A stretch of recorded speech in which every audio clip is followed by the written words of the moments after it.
Hey everybody, welcome to Destiny Has No Secrets. My name is Doug, and this is my co-host. Ginger Jesus. And today where we talk about everything L5R, we're going to be talking about the Unicorn Clan fiction that came out this week, and we're going to be playing a little bit catch up by covering the Phoenix cards. Um, we so a couple cast updates though before we get started. We have those of you who are subscribed to our channel, which if you like us, please like and subscribe. To our Please do. yeah, Please do. please do. It helps. The more people we get, the more we know that we want to produce this content, and the more feedback we get, the better we can do for you.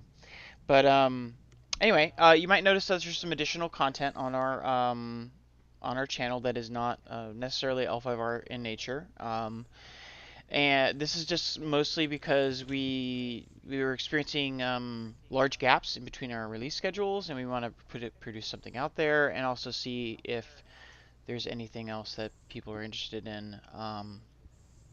I've been thinking about after I get done with the card I reviews, doing some Netrunner I content, would maybe say that more. I Hmm? I did make it L5R related. Yeah, you named the team. It was a Blood Bowl videos that you posted, Yeah. which is pretty cool. Like, I was in Blood Bowl for a tiny bit, like as far as the old video games, but I've never Mhm. gotten into the miniature game or anything like that. So, but yeah, let us know if I have there's any. figs if you want to. Hey, definitely, I would like to do that. That we're gonna get some for taking time away from playing L5R. Yeah, right. Yeah, I know, right? Um, My wife is actually quite angry that L5R is coming back out oh why? because I dumped a couple $100 on Blood Bowl because I figured L5R was gone. I needed to find a new game, and I went out Yeah. there and I found Blood Bowl, and I really enjoy it. So I played it a lot, and I spent Hmm. a lot of money on it. And L5R is coming back, and my figs have been collecting dust for 4 months. Oh no. Yeah, Well, I can't focus on more than one game at a time. yeah, we should. I actually am ADD of everything. Hmm. Probably because I have ADD. But so like I have a lot of different types of games that I balance out, and actually that's one of the things that we could probably do an episode on before the release is like what games are going, what games are coming in, our play styles and stuff like that. Like I think about doing some Netrunner content because I've been playing Netrunner actually quite a bit more than I have in the past recently, Hmm. especially online. So, and I also Warhammer just came out with the new 8th edition, so I don't know, like the big crack No, no. addiction. I have, oh God, I have thousands of dollars worth of Warhammer figs in my garage. Yeah, me too. I got like 4 or 5 armies, like I, I, full-fledged I don't armies. play Yeah, well, like as to soon play as a 3 to 4 hour game anymore. Well, as soon as I get the splendid garage that you see behind me cleaned up, which all I'm really waiting for is to get a rig to haul all my garbage out, get everything condensed, right? Then I'll have a born enough play area, and we could probably get together and play some L5R or do some Warhammer. But yeah, anybody who is listening or watching this, if they want to see other types of content, I'd be more than happy to list maybe in the comments section if you ask if I play a certain game. I play a lot of Netrunner. Obviously, Ginger Jesus does some Blood Bowl here, and other amongst other things. I don't know what else he does. But yeah, let us Uh, know. we we homeschool our children, Hmm. and we use a lot of board games in our homeschooling. Oh, that's amazing. I don't play much board games. Yes, we play a lot of because of the children of varying age groups. We Hmm. play a lot of cooperative board games. That's cool. Like so maybe like some board game reviews in the future or something like that, or Yeah, tutorials or yeah. playthroughs or whatever. Yeah. Like I gave my wife Pandemic Legacy for her birthday, and she was just through the moon over Oh, that. nice. Yeah, I don't ever have the time or the space or group to play board games with, right? Because everyone in my Hmm. house has so many different, hobbies. Getting everybody together around the table is a little difficult in my house, and gaming groups is kind of hard too. But anyway, so yeah, expect some extra content here and there, just to kind of fill the gaps, and also we're going to be still working on producing the rest of the card reviews. We got behind. I had to edit and post the last two episodes that we did one last week. It should be going up tonight. I I already have it edited. I'm So, going to interrupt you for a second. mhm. We did not get behind because I'm not doing any of that work. I got just behind. I would just completely take the so blame. Everybody send their hate mail to no, no, me. no. All the editing, hmm all the cleaning up, all that stuff, all I do is sit here and talk for an hour. You do everything else, and if it takes a little time, it takes a little time. I'm not going to complain about that because I don't have to do any of the work. Yeah. So I'm appreciative of that. I'm just going to throw that out there. Well, thank you. I think I If it appreciate takes a it. little while, it takes a little while. I'm Yeah. hoping our fans, 33 of you who've subscribed so far, will be Like, don't get to yourself. Half of those are at least like those spam bots or whatever, or people from India trying to sell us bad shampoo products. and the Or other half is my family. yeah, and one's the NSA at least, right? Um, okay. So Hey, I'm anyway, going to Gen Con in 2 weeks. I'm taking a panel. I'm going to be sitting in the panel on how they design this game. mhm. Yeah. And based on some of the inflammatory hmm things I've said on here, I am just praying beyond prayer that nobody at that game company watches this I podcast. think they do, and I would hope they do, Oh and no. just know that like your day of reckoning will come. Thanks. No, Thanks. it's okay. I'm Um, gonna get I'm gonna get beat up in the hallway by a I bunch of don't think we're writers. that So we bad. phoned it in, huh? We get a little hard on the fiction sometimes, but I think that's just because of Yeah. like we're critical about fiction, the fiction for the game, and Well, I I think mean, you know, the um, the fic the yeah, well, the fiction is the window into the game. mhm. If Yeah, I'm going to sell this card game to somebody, I'm going to sell the story. mhm, I'm going to sell the fan interaction, mhm, and then last I'm going to sell the actual game yeah. because there's 1,000 games and they're all good. So Well, why do you want to play this game? so just like kind of as a segue into the other sort of cast other announcements, just for everybody's notice, we will be doing Yes. this coverage of this they dropped a bunch of stuff on us this week, which we're not Oh going to bloody cover in hell, this yeah. episode, but we will be covering in the next episode. Because we should only have the unicorn cards, so we're going to try to cover the rest of that.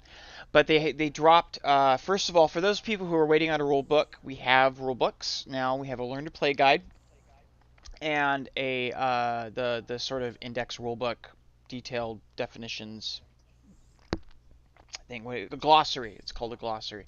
But so like for those of you who are not familiar with the way FFG has done these things, right? They started doing this with the Game of Thrones. They give you the learn to play guide, right? Which is basically a basic walkthrough of the game and the phases and stuff like that.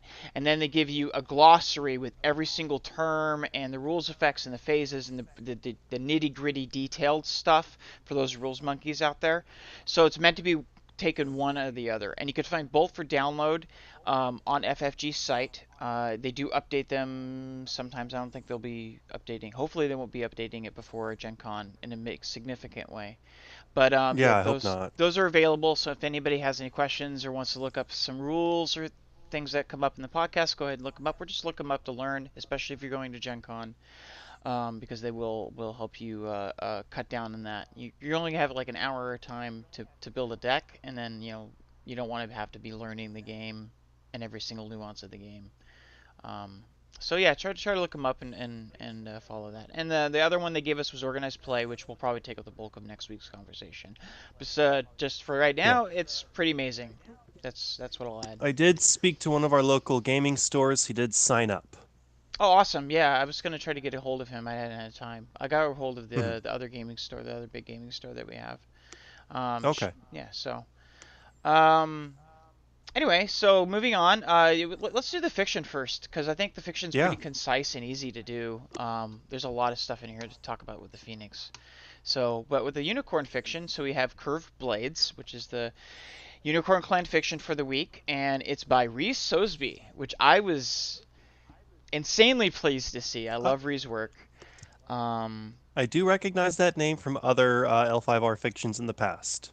yes. For those of you who don't know, this author was once the storyline, the person who headed the storyline during the Hidden Emperor period, I believe was the time. Um, and she had a lot of involvement with L5R during that time, obviously, as the storyline, the head storyline person, and I think I afterwards think even that's too. actually I think that's actually my least favorite storyline. Yeah, I liked a lot of the fictions during that time. I didn't like the overall story arcs, but that was because of decisions people made. Yeah. Um, anyway, so yeah, it's like Reese Sosby. So it seems like they're like just like with Ladderoot, who is apparently the guy who's in control of the game when the game got sold to FFG. Um, Hmm. yeah, so they're kind of bringing in some of these old AEG people to kind of pass it on, as it were, or maybe even be involved. Who knows? I would like to see their continue. Anyway, so starting off, what do you it's a festival, a marriage festival, and there's a bunch of stuff that goes on in this. What do you think about it? Let's pass on to you, Ginger. What did you think about this fiction? I liked it. It was a really good insight into not only the unicorn but also how others see the unicorn. Mm-hmm. I definitely felt during the scene with the crane that the unicorn felt on the back foot the entire time. Um, Mm-hmm. Always having to explain, always having to justify. I felt she did it well, but she was definitely coming from a place of defense. Yeah. And I see that as very indicative, not only of where the unicorn were at that time in the storyline, Mm-hmm. but where they went in the Yeah. previous storyline at this point. Mm-hmm. I really liked it along for the same reasons.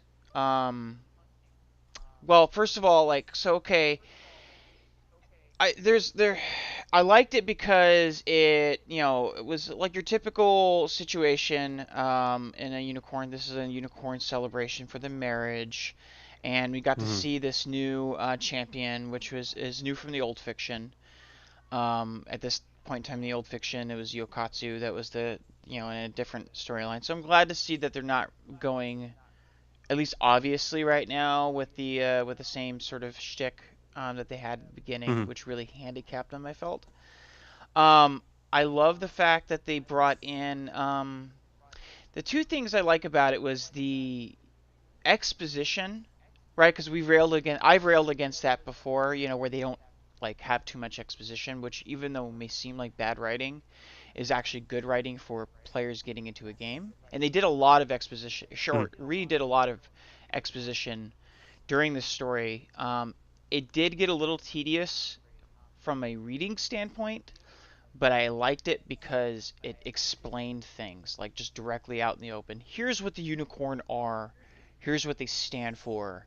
Here's the conflicts that go on by being that outsider or being perceived as that outsider as a clan, and having different cultures and traditions. And then the other thing I liked about it was they go into divorce, which I really think is a cute way of touching on the Rokugani culture as a whole. Um, so like the central figure for this divorce was a Sako. This character was a Sako.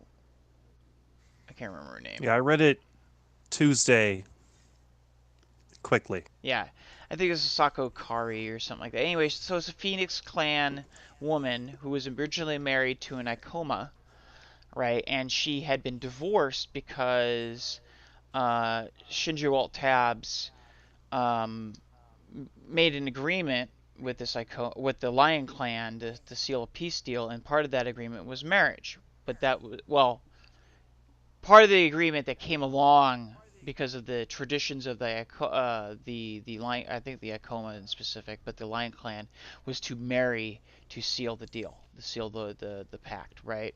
And Not unheard of. yeah, but it's the unicorn though. They have a big issue with that, obviously, because they cherish their freedom, right?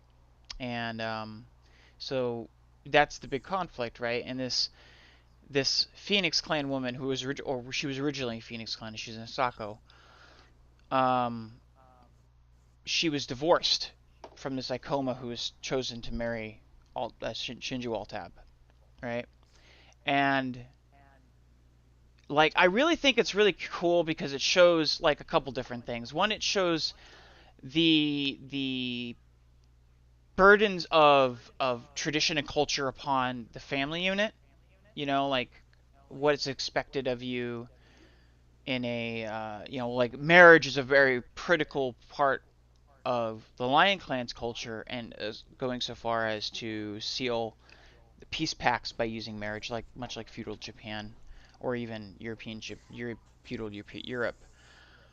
Yeah. Um, I think that's really interesting, but also the conflict of Bushido versus like love, because the Sasako obviously loved the Saikoma, and so she wanted to commit seppuku to the point where she was going to commit seppuku at Shinjo Altab's wedding ceremony, or this big celebration that she has to dishonor her, to smear her name, as it were, in protest.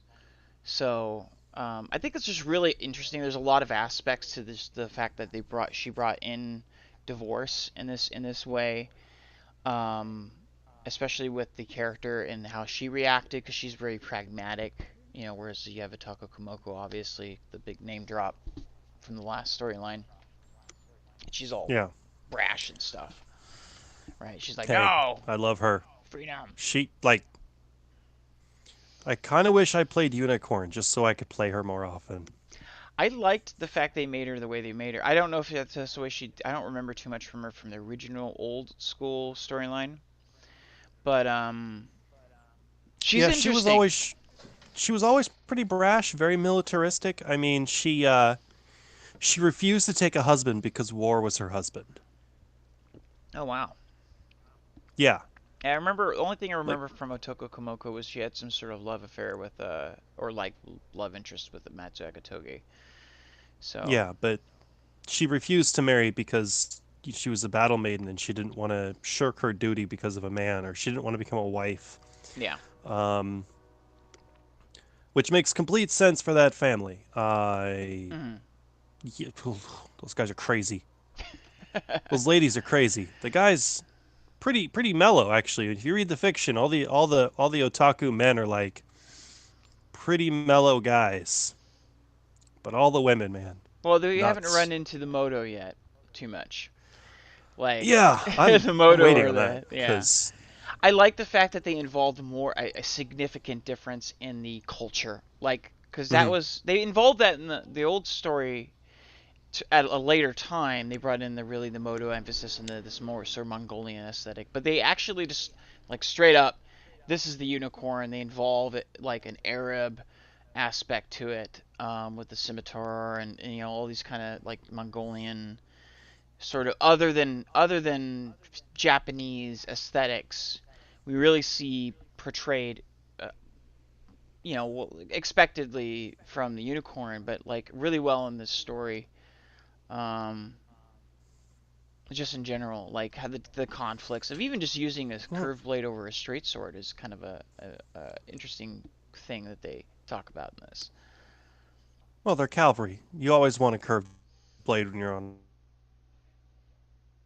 a horse. Hmm. That's the one which made the story very interesting to read as an outsider's perspective, Hmm. who understands the inside perspective. Yeah. Um, I'm gonna backtrack a minute because you said a word and I need to double check. Hmm. Did they mention the moto at all? I don't remember that. I don't think they did, but they definitely bring in this sort That's a of shame. like other than feudal Japanese, I would assume like sort of Pan Asian um, aesthetic, right? Like sort of coming from, I don't know, what's the area, Well, like Azerbaijan or something like that. Some like places that have I, like sort of an Asian, Middle Eastern mix. Um, I'm not quite as familiar with some of those areas, like Mongolia, for instance. yeah. I Um, was talking to a friend of mine who understands Asian culture much better than I do, and mm, he also understood this game. And he was mentioning how like the Crab Clan, for instance, is much more ancient Korea than ancient Japan. okay, okay.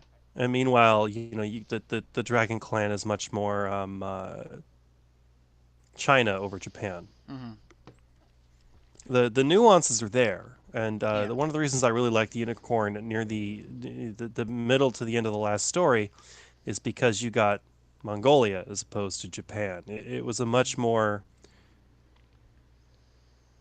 it encompassed more of Asia the way they did it. Yeah. I'm kind of waiting to see what happens now because when we first had the Unicorn Clan to begin with, everybody tried to compare them to Europe Yeah.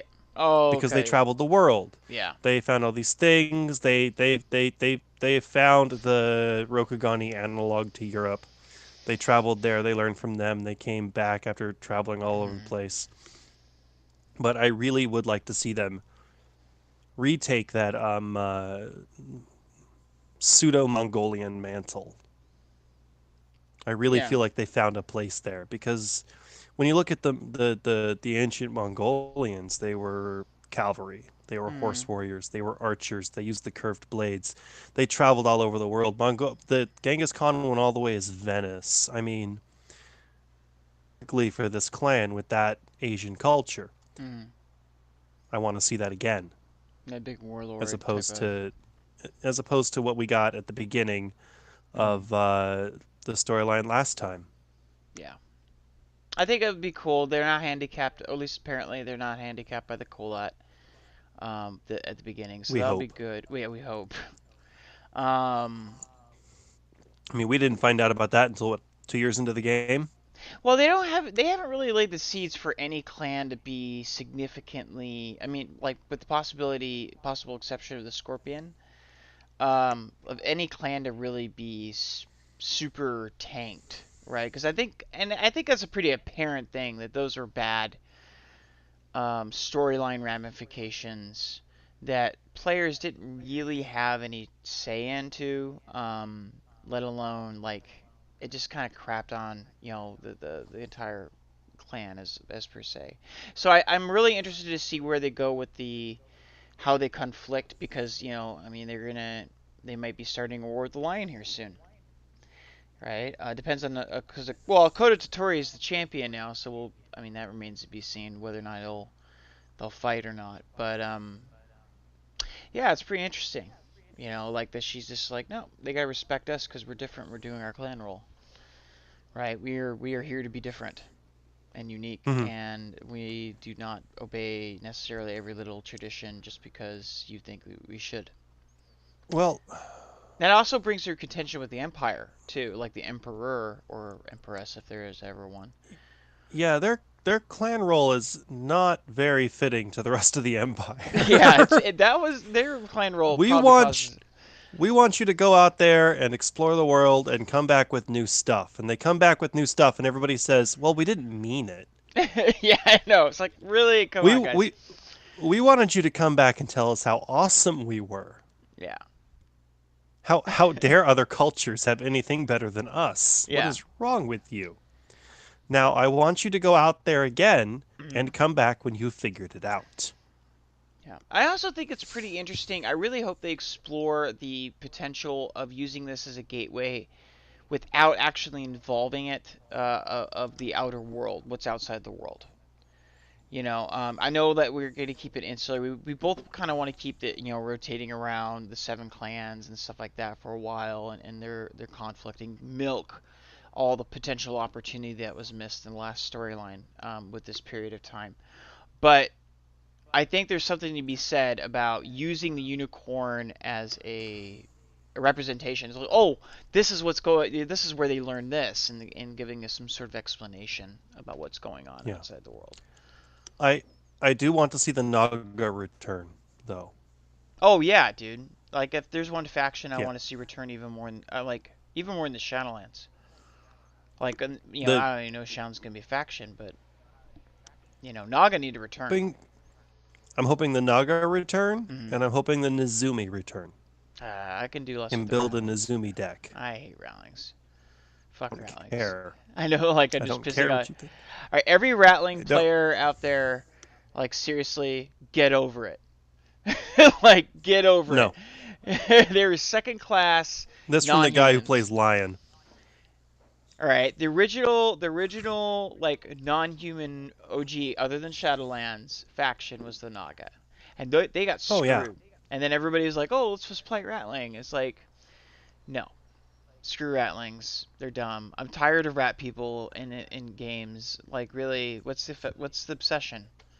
They're rats. They're Do you know why disgusting. I liked the Do you know why I liked the Ratlings in Rokugan as opposed to everything else I've ever seen a rat creature in? Yeah. They weren't evil. Yeah, yeah, that's true. They weren't deceptive as in other games where they have rat things, right? But They weren't like I play Warhammer, I play Blood Bowl. The rats are evil. In every game I've ever played, the rats are evil. In this game, they were society. I just feel like You had clans that were not good and you had clans that were not bad, but there was a spectrum, there was nuance. You could find really good moral Nezumi, and it mhm. wasn't hard to find them. I just feel like It they was a were very a it was a nice change of pace. yeah, I can see how they're I don't know. I disagree with that. I don't think they were a nice change of pace. I think they were comic relief. You're Like wrong. that's what they were. They were like goblins in most fantasy games. They're just there to be stupid, and everybody thinks, "Oh, hey, that's funny," you know. Like whereas the Naga had But a really cool concept behind them. They weren't comic relief, you know. And I think people treated Ratlings like that. Every card you that I see ever remember seeing, other than the ones that like where they die, like you is see pretty that much like that. I read Way of the Ratling, Yeah, I'm sure you did. and after reading Way of the Ratling and then looking at their cards again, I realized that their society is incredibly nuanced and incredibly vivid, and I really want to see them kind of take that and create something beautiful with it All right. because there's a lot there. I mean, they have a spirituality, they have a religion, they have a philosophy, they have they have all these things which you would never equate to the Mm, Ratlings just on your basic understanding of them. yeah. I could see that. I mean, if they take them a little bit more seriously, maybe I'll give them a second try, but or like second look at to appreciate. But The I just hated the cards where it's just don't like, value hmm? Ratlings don't value courage. Oh yeah, because they're rats, right? Well, in the Ratling culture, anybody who runs away from a fight is a brave warrior. Anybody who stands and fight is a foolish coward in any situation. That's pretty funny. So they don't like when you get the Ratling cards in the game, unless you're playing like a Ratling deck and it's all scouts and subterfuge, you're Hmm. playing very atypical Ratlings, and I Yeah. really want to see them kind of create. I don't want to see a Ratling deck. I don't want to see a full faction, but I would like to see Ratling influenced cards as crab I options. think we will see something like that going forward. Yeah. Like if, for instance, going Maybe back even to the unicorn options because they don't, I don't think they really have a problem with them either. I would think, well, yeah. I mean, I think they were more likely to see if we see anything like that. Like we'll probably see Naga Unicorn. I would like to see more of like the Burning Sands aesthetic within the Unicorn, because they were there. Like the Pan-Persian, Egyptian, maybe even Hmm. going that far. Um, maybe even like something acknowledge. I want them to acknowledge the existence of the Yodotai. I think out of all the other world, or outside Rokugan sort of places, that was the most appealing to me was the Yodotai, which are the Spartans. For those people who don't know, they're like Spartan Roman type Yeah. type thing. And it really pissed me off that I was looking forward to for years because they were heavily alluding to the fact that they would have it as a storyline eventually, right? Where basically the Roman Empire or the Yodotai Empire invades Rokugan, and everything in storyline had gone that way, and it was building up to it, and we never got to see it. I wanted to see Spartans versus samurai, right? And that will never happen now because now we have to start all the way back at the beginning, and I'm gonna be 50 before the storyline happens. I just know it. Yeah. Yeah. All right. I did build a nice spider deck with a lot of Yodo in it though. Oh, like influence cards and things like that. What they had in the this? Did they have any zero say for? I know they had a You see, neutral guy.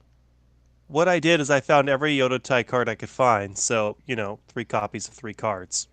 Yeah, pretty much. And I built a spider deck because I hate spider. Mm, And I wanted to make a good enough spider deck to place high enough in Kotais yeah. that the Spider Yodotai alliance would be firmly Mm. cemented in the storyline. One of my favorite cards was actually a Yoda type card. It was Dibellus Yodatorum. It was an item.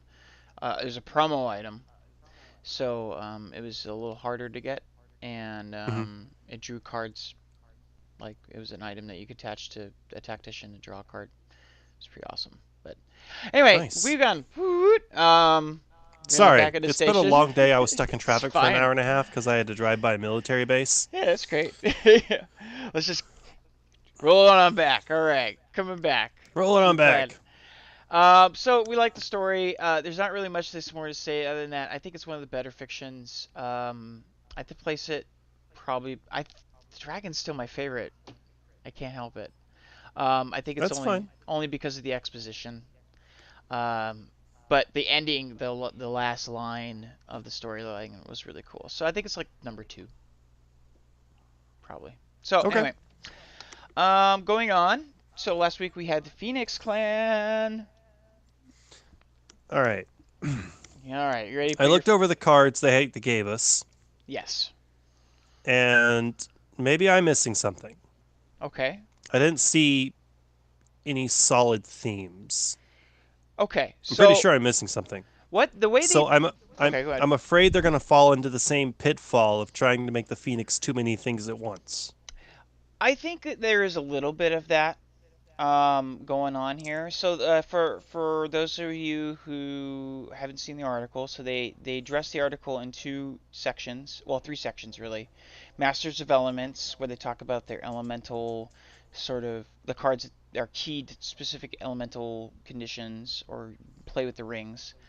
And then Glory and Honor, right, which deals about how they manipulate honor and dishonor and use their glory to their advantage.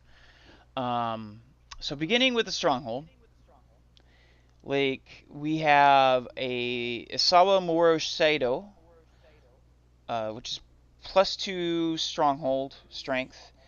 It's a shrine traded. Has action, bow the stronghold, choose a character. That character gets +2 glory till the end of the phase. Has 11 honor starting, 7 fate per turn, and 10 influence. Um, so That's kind of nice. it is. It really is. I think it plays a little heavier to one of their themes than the others, but because the +2 glory is really good when you're honored, Yeah. right? And there's going to be effects that we're going to look over here in a second that play off of having high glory during conflicts and things. Oh, I'm gonna Um, dishonor you like you wouldn't believe. yeah. So it's using the rank and privilege as the pinnacles of basically spirituality, right? To leverage that into some advantage, right? Um, which is a little strange that they went for glory here. I think it's probably the most, despite the fact it's good. I think it's reasonable for what considering what the cards we're about to see that they give them. But I think out of all of them, it's probably the most useless because it requires specific effects to really capitalize on how strong it is. Like, all right, so it's strong if you're honored, but you need a card effect to make you honored in order to really Yeah, get but that benefit, right? that's not the kind of card you give somebody without giving them plenty of options. Yeah, I just see situations where you're gonna not have the I certain mean, conditions to make this as potent, so it's not going to see as much use, they right? didn't give it to the Crane, That's true. which means the Phoenix are probably going to have a lot more options to honor. Yes, yes, and they do in this. The other card we see here is a four. It's a province card. It's 4 strength. Kurimori. Actually, I think this has been. It's a void traded province. Hmm. Has action during a conflict at this province. Select one. Switch the contested with an unclaimed ring. The conflict retains its type. or switch the conflict type, the conflict retains its element. This is something that we've seen a lot, because I think it was spoiled like really early on. But it plays with the idea that this is a strong card because it can immediately take the rug out of their ring effects. Like if I'm attacking and I want a specific ring effect, you can switch that, or it can turn it into a conflict type that you need for to trigger your own cards. So So that can take it from a military to a political. yeah, no, it can take That the conflict type, which retains the. Oh, oh, so yeah, you can take it to a political conflict type, unclaimed ring. Yeah, you can either change the yeah, ring or the type. that's broken. It's gross. That's what it is. It's gross. That's not good. I'm not okay with that card. Well, I think I it's. think I have no political in my clan. Yeah. Well, you gotta be I have balanced when no you make political to decks. speak of. That can be very clutch, though, right? Hmm. Very clutch. Um, Going on to their elements. This is where we start to see that they might be spreading them a little thin. So masters of elements, which is basically their Shikenja sort of catch-all. So the idea is that within the Phoenix, there's you specialize in a certain type of magic: water magic, fire magic, void magic, whatever, right? And that's represented on the cards by the characters having specific abilities that they can trigger or bonuses they get when they're in certain conflict types. So the first one we see here is Adept of the Waves. It's a 2 fake cost um, character, non-unique character, 2 military, 2 political, 2 glory, as Shikenja, water traits, has action, choose a character until the end of the phase. The character gains covert during water conflicts. So that's strong. Yeah, um, Especially since you can announce your water conflict, and then, but if they take it from you, then he's kind of useless, right? So, yeah. um, the second card we see is Isawa Etsuko. She's a unique 4 fake cost character, 3 military, 2 political, 2 glory. She has Shikenja and Void traits, and she says action during a Void conflict until the end of the conflict. Each participating character you control gets +1 military, +1 political skill for each participating character, and each participating character your opponent controls gets -1 military, -1 political skill. So it's a blanket bonus and a blanket debuff. Yeah, it's insane. It's Oh, insane. kill it. Kill it with And fire. Void is going to be one of those rings that you're going to want to do because what it does is it takes fate off of guys, right? So that's probably a ring that's going to get hit every turn because it can kill. It's kill people, whittle people off the board. Yeah, that's insane. That's Yeah. pretty awesome.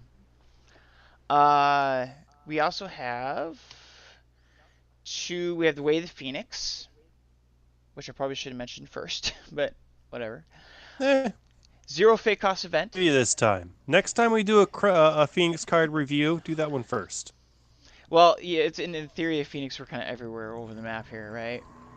So, Yeah. zero fake cost event, Way of the Phoenix, philosophy traded, action, choose a ring and an opponent. That character cannot declare conflicts of that ring's element this phase. So they can literally say, no, you can't do the Ring of Void now. That's mine. Right, and you can only do it once per phase, though, so you can't do it every turn. Like, twice in one turn. Um, Yeah. yeah. That's And still kind of nasty. it is. It is. The ability, like, all right. So Crane need to be able to gain that 2 honor, and need to be able to honor their guys, right? That's kind of Yeah. clutch for them.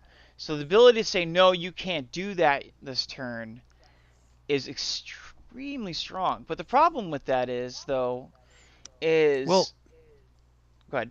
ops everybody. Yeah, You find out, like, I'm playing Crab. Well, no Earth Ring for you. I'm playing Lion. No Water Ring for you. Mm-hmm. I'm playing Scorpion, no air ring. Yeah. I think. Uh, Yeah. but uh, Well, it's also. I mean, look, the rings themselves. It is going to be a little bit less, more of a decision because I mean, like for instance, Scorpion can really do by discarding cards from the hand. Like that. That's going to be probably in their wheelhouse a little bit, I would imagine. Right. So yeah. okay, you can say yeah, no air ring for you, Scorpion, because we don't want you, or no fire ring to dishonor people.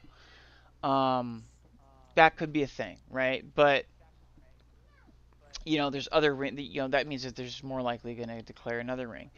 But what it does is also means that you can choose a ring right off the bat. Like say if an unclaimed ring has 3 fate on it, and you really want that fate this Hmm. turn, you can go, oh no, you can't claim that ring. I'm going to do it, right? Or you could pick a ring and just hit it every turn and never use it, and then on turn 3, you're just banking. Yeah, you could bank up money. Like that's one You use for could bank this, it, and that's a and then when you that's a need big it, it's swing. there. Yeah, that's a Yeah. extremely clutch swing, especially if you're doing an honor deck.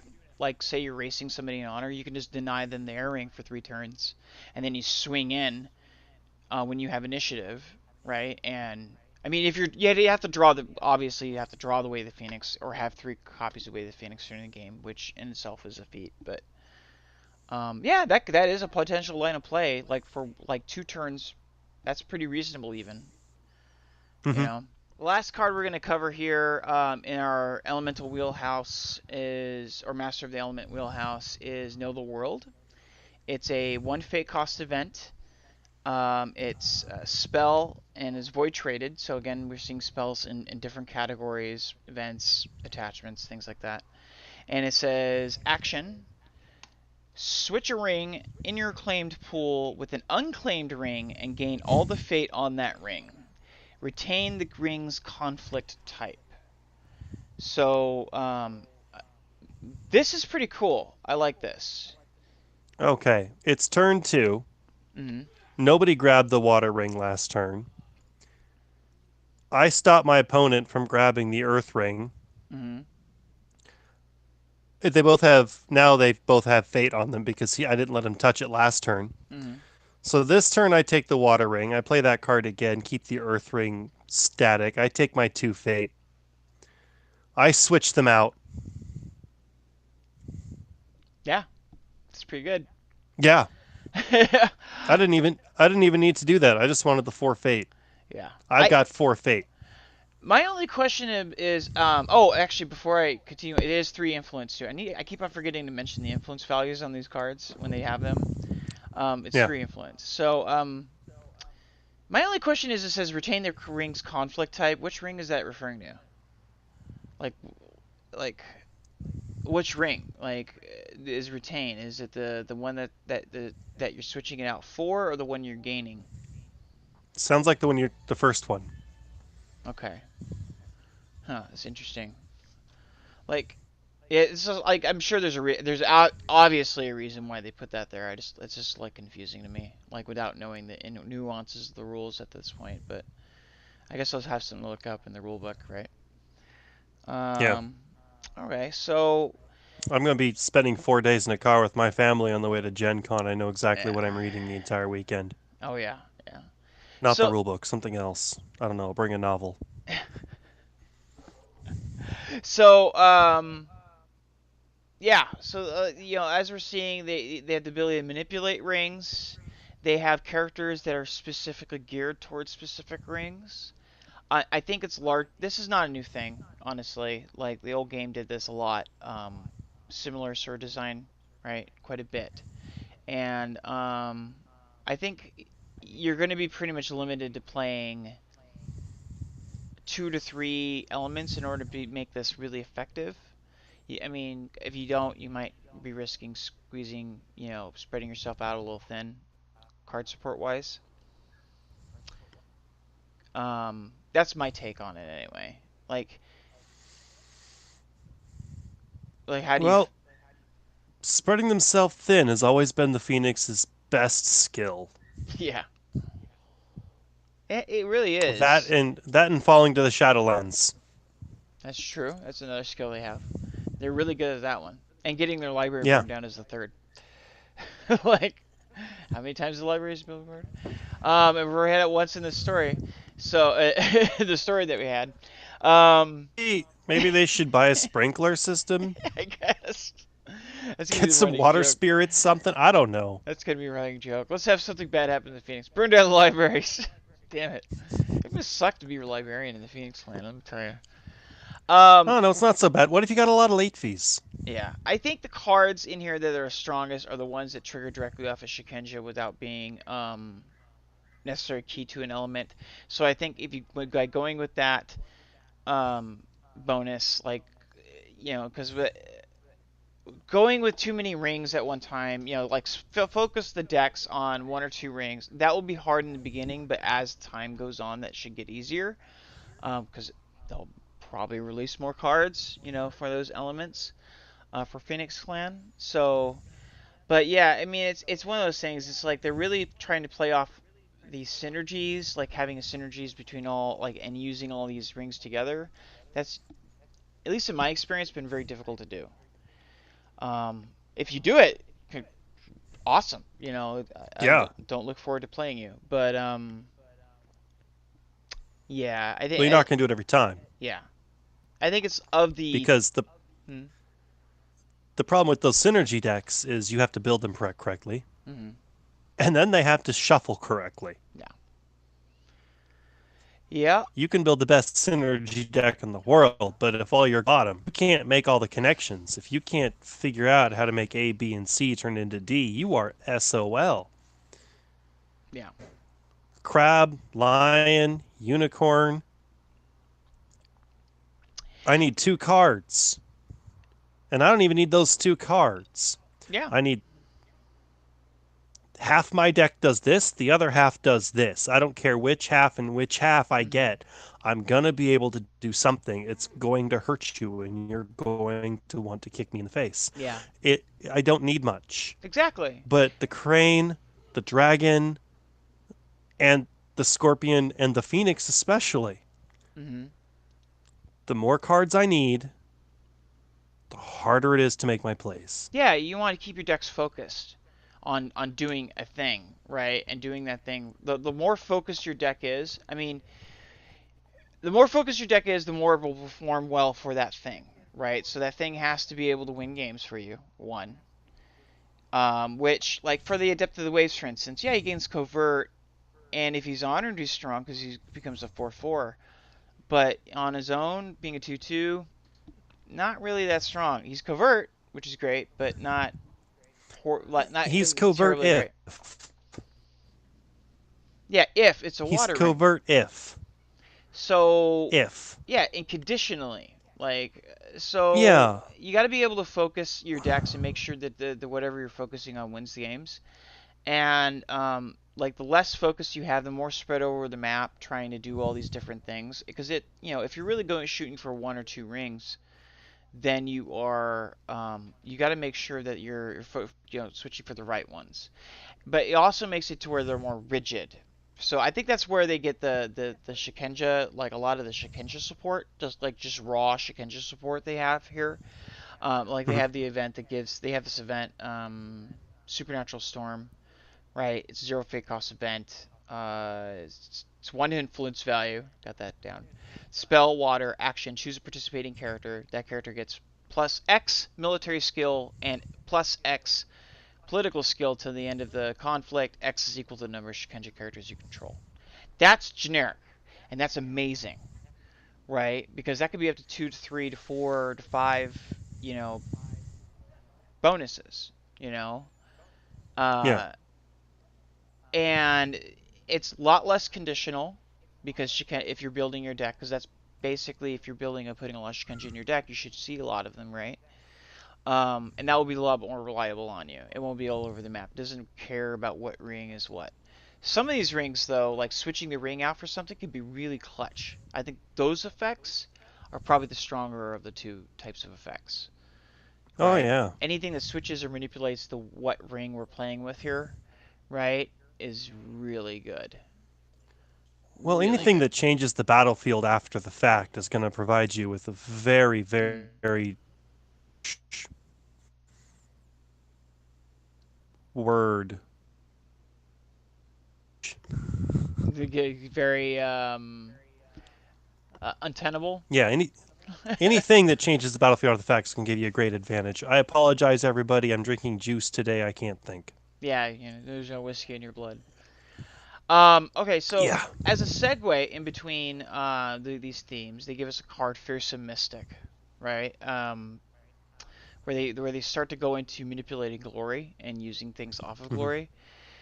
She's a non-unique 4 fate cost character, 2 military skill, 4 political skill, 1 glory, Shikenja Air. This character gets +2 glory during air conflicts. While this character is, or she's action while this character is participating in a conflict, remove 1 fate from each participating character your opponent controls with a glory, or with lower glory than this character. So, yeah, if you're in an air That's conflict with gonna her, you could just blanket that's gonna kill a murder. crab deck. That could, or against Lion won't care if it's not putting a lot of fate on guys. It could only just remove 1 fate, Well, the right? lion had pretty good glory ratings. Oh, they do. Yeah, that's right. Yeah, Yeah. yeah, they have reasonable glory ratings. I don't think they'll have. I mean, if you're manipulating glory, especially the stronghold, actually, now that you think about it, this Hmm. gives her +2 glory, and then you give her +2 glory after that, That's a 6 glory. right? Well, 5, because she gets +2. She's Oh, I thought you 1. said 2. Yeah, she's 1, so she gets plus Sorry, I two thought to you said she had 3. 2. No problem. So she's like, you have 5 glory during an air conflict. You can make her Ooh. 3 glory during any conflict, right? This theme is really strange to me. It seems it's a great theme mechanically. I think it's cool to make Shikenjas do awesome things with fate or based off of their glory rating or whatever. But it just seems weird to have glory be it the um the Yeah, Phoenix's you think thing. that you think that would be a lion theme? Uh, Maybe, yeah. That's like kind of what it seemed like to me. Like it's like, wouldn't Lion have something like that? Like Yeah. Yeah, you'd think that'd be a lion theme or it make uh the inverse of that, possibly a scorpion theme yeah, yeah. Makes me question where you can what affect people with greater glory than you. it makes me question what they really have in mind the glory encapsulates. Um, which I probably like. I'm just thinking about this now. It's in the rulebook more than likely, but the definition of what glory really means. But like that's just really strange. Like it's odd. I mean, it's good theme. I mean, she's awesome. She could take off like up to 3 to 4 fate off of your opponent. It's like 4 fate just gone. Like Yeah. if they have Yeah, 4 I guys out just there, just go away. it's Goodbye. not going to it's not going to kill anybody during the battle. They don't it doesn't affect them until afterwards. Yeah, but that's like some hardcore attrition, man. Like Yeah. you're talking about defensive honor decks or defensive dishonor decks. That's insane. Yeah. Go ahead, swing it with me. Oh, I'm gonna defend with this one person. I'm gonna trigger my ability. Oh, look, everybody loses fate. Mhm. Yeah, go ahead, take the Oh, you province. yeah. Yeah, take the province. Oh yeah, no, she died, but so did all of them. Yeah, that will just stop you cold. Like it has the potential to anyway. Yeah. So, going on into the glory theme, they have 3 cards here. One of them is concerning. I'll cover the concerning one first. So this is talking about Okay. glory, honor. This is their honor dishonor theme, manipulating Mhm. honor dishonor and using glory to their advantage. The disturbing one. All right, let's just get it out of here. All right. Two Lay it fate, on me. non-unique card, a Sako diplomat, 1 military, 2 political, 1 glory, courtier. Reaction: after this character wins a conflict, choose a character, honor or dishonor that character. Yeah, that's insane. Eh. That should be a Scorpion card. Why? It's for 2 fate too. That's what just bugs me about it. It's just like you swing him in with all your rest of your guys. You happen to win the conflict, right? Because you want to win the conflicts, right? You're gonna design your decks to do that, and then on top of that, you can honor anybody you want, which is in a second here. We're gonna see how that's really strong. I guess I it's conditional. You have to The win. you do have to win. That will be a problem The Lion already sometimes. have that all over the place. Only it's for that specific card as opposed to a different one. Yeah, it is kind of a win more card now that I think about it. Yeah. Like it's kind of like if you're It already winning, it's like, yay, you're winning more. it sounds scary, but I don't know. It's I guess it doesn't scare me.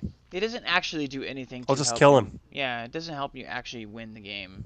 Well, No. dishonoring will help you win the game. Honoring one of your guys may help you win the game. That's one honor for two fate. Yeah, you're right. It's kind of a little scary there than maybe it seems, or it's probably less scary in play.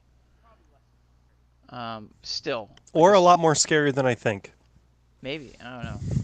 It just But at the end of the day, it's just honoring something. The Crane do that all the time. That's true. That's true. I guess they need to have this because the honors definitely should be a Phoenix theme, being honor victory, having the ability to do that kind of stuff. Um, so okay, we have Serene Warrior. Let's see here. Open that in tab. It's a 3 fate cost non-unique character, 3 military skill, 2 glory, 4 fate cost or 4 glory. Sorry, 3 fate cost, 4 glory. Bushi, no tech, no ability. She just has flavor text. So basically, her entire ability is the fact that she has 4 glory. Honor her, make her 7 force, or 7 military skill, or 6 political skill for 3 fate cost. Do you think that's worth it? A blank dude? uh Or check, whatever Considering you want how to call it. easy it seems they can honor people, that seems nice and scary. That's the scary card. Really? I've never been a fan Yeah. of things with their blank, but I mean, it is 7 military skill.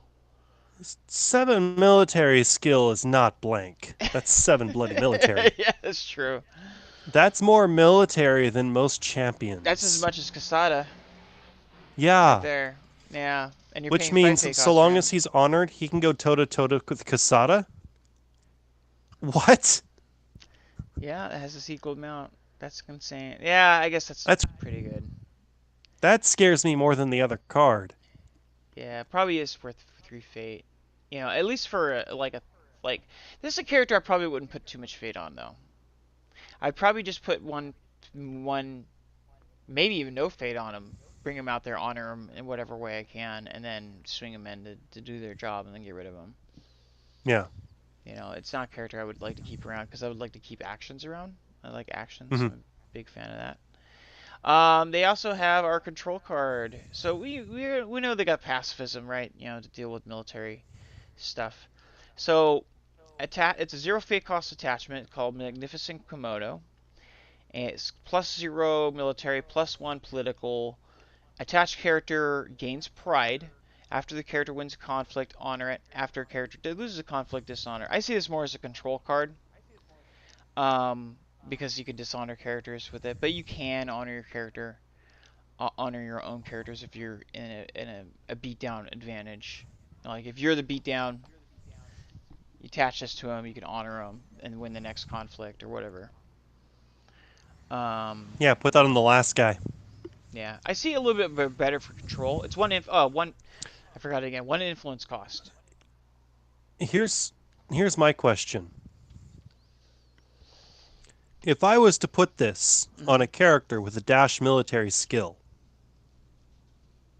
Would that character gain does that military? +0 does that +0 count as a military skill? Can I use that character now in a military combat? No. No, I think they even rolled that in the online. I heard that. Like, when you have a dash military skill, you just cannot can be in that conflict type at all. Like, so any bonuses that you would attach to the person are irrelevant. Oh, Right. okay. That was one of the first things I looked up in the rulebook when I got it. I was like, yeah. It's this is a strong card. It's good for splashing. It's one influence. So in Lion, hello, Lion, or Hmm. Crane, or even Crane, right? Crane, we are looking for all the ways to honor people. There you go. Yeah. Um, I like it as a control card though. Dishonoring people. We will probably see a lot of effects out of Scorpion to do it, but having a splashable way of doing it, it's a pretty versatile card. So, Can you play that on an opponent's card? oh yeah, you can attach things to your opponent.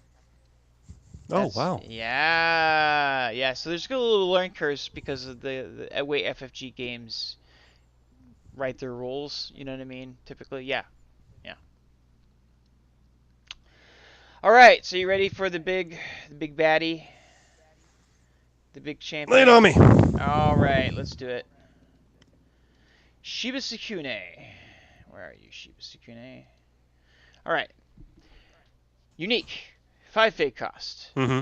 4 Mm-hmm. military. How much? 4 military. 5 fate? 5 fate. Okay. 4 military. 4 Mm-hmm. political. Mm-hmm. 4 glory. Okay. Bushi champion. Interrupt. When the conflict phase ends, resolve the ring effects from up to 2 unclaimed rings as if you were the attacking player. So, like you've done fighting battles for the turn, you're going to go on to the next phase, choose 2 rings that weren't claimed, and resolve them. Just for being out there, just being there. What's up? We got birds. I'm done. It's I'm going back to Blood Bolt. I'm done. I'm not playing Phoenix, so I can't use that card. Therefore, I'm done playing. You just gonna spare yourself the humility or the humiliation. Um, I'm just. it can be played around. Oh, It can be played God. around. It forces your opponent to. It's okay. Like say they're gonna pick 2 rings, right? And a turn or attack and pick 2 rings. You pick 2 rings. Some turns it will be only one ring that they can resolve, right? And you get to pick that ring, or you can largely decide what ring that is because they have to leave it unclaimed, so that therefore now they could switch it with Know the World, but that requires a card. So I mean, yeah, I think she'll probably be capped like right off the bat. Target priority number I 1. I think that'll be more dangerous late game. Oh Because yeah. right now we're thinking you can attack 4 times, 2 military, 2 political. You can get 4 rings in play. Mm-hmm. But that's going to stop happening after I've taken out 2 of your provinces. Yeah, because then you're just gonna try to go for the. You're just gonna go for the third in the stronghold, right? Yeah. Or you're just gonna push in for the 1 turn and then save whatever money that you save behind and push in for the next turn for the. Yeah, I can see Yeah. what you're saying. Eventually late game, you're going to be coming down to Mm, which 2 of those 5 rings am I going for this yeah. turn? Conflicts. I'm doing 2. Mm, I'm not going to attack your fourth I already attacked it. yeah. Um, like it's worth noting that she has 4 glory though. Yeah. That's insane. I just want to say that. Like you honor her, she becomes an 8/8, and that's like honestly, even though I think the fire ring will probably be claimed every single. I mean, because it's one of the better rings. Yeah, that doesn't seem that hard to do for just sitting around. I'm No. telling you. Like I see her hit the table, she's dead. I'm gonna save cards. I mean, if I'm playing against Phoenix player, I'm just gonna wait till they drop her and then I'm gonna kill her. Like I'm gonna have to. You have to. You can't let her just sit there. Every time she does, you're getting free ring effects, or you're giving Her it to your opponent. glory her glory is equal to her skill. Yeah, she's symmetrical. She's 4/4/4. If you dishonor her, Oh yeah, take her out of she is a commission. 0/0. Yep. And she's like, there's all kinds of cards that cap people with lower than two strength or Claim whatever. claim all the rings you want, baby. I'll dishonor you all day. Yeah. Well, it's also worth noting that, like, even though she is dishonored, her ability does still fire. Blanking effects, like calm the wind, the spell that we saw, the neutral one that blanks character. Yeah, that's being Yeah, reserved for her because yeah. she's just nuts. She's nuts. Like that is a lot of momentum. If you, especially if you get hyper tunnel vision for a couple of rings, like you're just picking certain rings, right? And they're able to largely, leave two rings unclaimed every turn. Hmm. That's that could be a snowball effect real quick. Yeah. So, so where do you place her on power level wise? We have Um. Oof. With those stats and that ability, I put her at 50-50 with Casada. so she's well, Kasada's crab, so he would probably be better. I I have great mad love and respect for the Phoenix. Let me rephrase that. I have great respect for the Phoenix. That's a powerful card. Yeah. You honor that, even if you don't honor it. You're messing with rings. If you're a half intelligent player, if you kind of know what you're doing, and you're not playing the Phoenix, if you don't know what you're doing, you're going to use that effectively. Yeah. So now you got one clan with a very powerful character Mm. who has a big no ability, Yeah. but it's not perfect. Yeah. You have And to then you link. got over here this giant monstrosity of a game changer when she just throws rings around. Yeah. They could just get you Yeah, passive effects just for being on the board, yeah, like without having, because you have to spend fate to win battles to claim rings. hmm, She doesn't. You spend 5 fate, and she's just doing her job. There, yeah, just by being there. You don't even have to swing in yeah. with her or use her for anything. I mean, you're probably gonna want to, but like it's just silly to me. It's just like, oh my god, this is dumb. Look at this. Ah, la la. I'm gonna, gain the ring here. Gain 2 honor now. I'm gonna draw a card. You discard a card. Hmm. Yeah, I didn't have to do anything. I mean, Yeah, like, it's just, ah, yeah. why? She burns. She burns. It's going to be awesome. I cannot wait to see her in play. Yeah. I can't I wait to kill her. Yeah. I think I still place, regardless though, I still place Casada at top because of his ability just to blanket negate actions or card effects. Um, Yeah, and I think Yukuni is the second because Yukuni has the most versatility. He can just copy anybody, right? And then she, I think, is a solid third, the third choice, and that would forgot about leave. Yakuni. Yeah, Yakuni's strong. He's out there. And then I would place Satoru and then Totori, which we've talked about previously. So, I'm really looking forward to see what they do with the Bayushi champion. oh, Soju. If it showed Yeah, you. no, it is. It's Oh, Soju. it is? Yeah, it has to be. No, actually, I think they actually mentioned it in the bio. Oh, good. Um, the initial bio that they gave out of the Scorpion, right? They It, better give me like, something why good for wouldn't him. they? Honestly, like, why would they pass up the opportunity to play with Soju again in the fiction?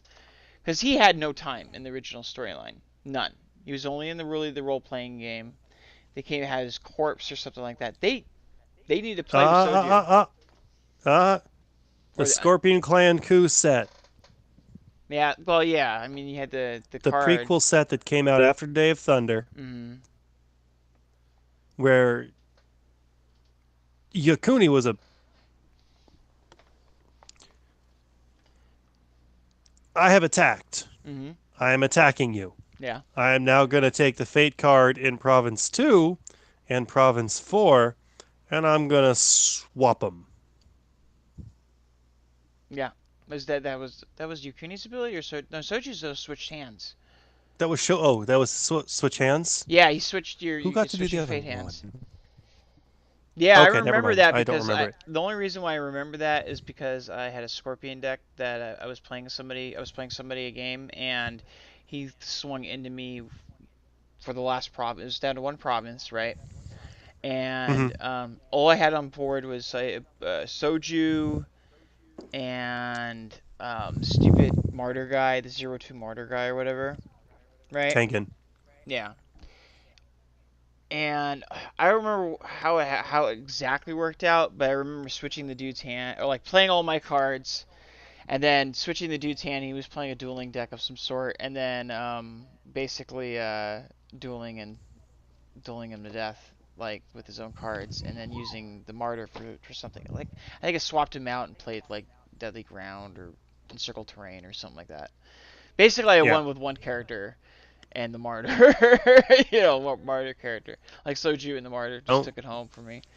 Um, the martyr, man. I've used him to win games. yeah, it was a pretty epic game. That's years ago. Why? Only reason why I even remember it now unclearly. But yeah, All right. Well, it's that time. it is. It is that time. Yeah, we seem to be keep doing pretty good on the timing on this. So we're at Yeah. yeah. So Well, I had a great time.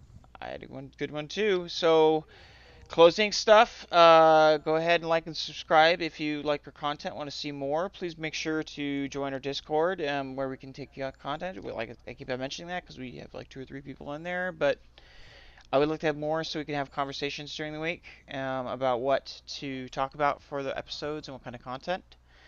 And we're coming down to Gen Con. I don't think we have any plans as of yet, but we'll keep you posted if we come up with anything. And don't forget to like or join Facebook and Gmail us and Facebook me and all that kind of stuff. You can find all that information in the show notes below. And thank you for listening. Thank you. Yeah. Be good So to yourselves out there. be good. Try not to burn so too many stuff down. Don't put the books in the wooden building. not Like. without not without a sprinkler system. Learn your lesson. All right. All All right. right. Goodbye. Goodbye.